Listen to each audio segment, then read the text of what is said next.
خب تشکیلات ما نام دارد تشکیلات جمعیتی رسانه‌نگار که هنوز 2 نوامبر سال 2020 سازمان داده شد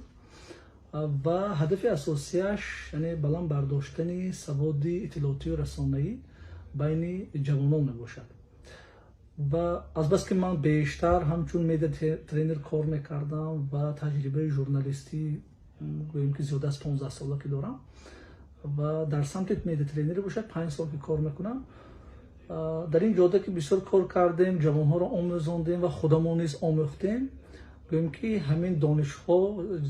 زم شدن و با چند نفر دوستای خودمون ژورنالیستان تصمیم گرفتیم که یک سازمان خودمون، یک تشکیلات خودمون را تشکیل داده باشیم که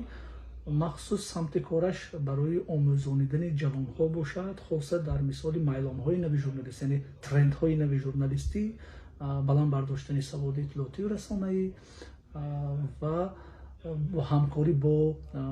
تشکیلات‌های جمعیتی، دفاع از حقوق‌های ژورنالیستان، دفاع از حقوق‌های مثلا مهاجران، یعنی بلند برداشتن حقوقی زن‌ها که همین سمت کار کرده باشیم. حالا که تشکیلات ما جوان است و ما می‌خواهیم که عین حال ما کار برده ایستادیم که در سمت سواد رسانه‌ای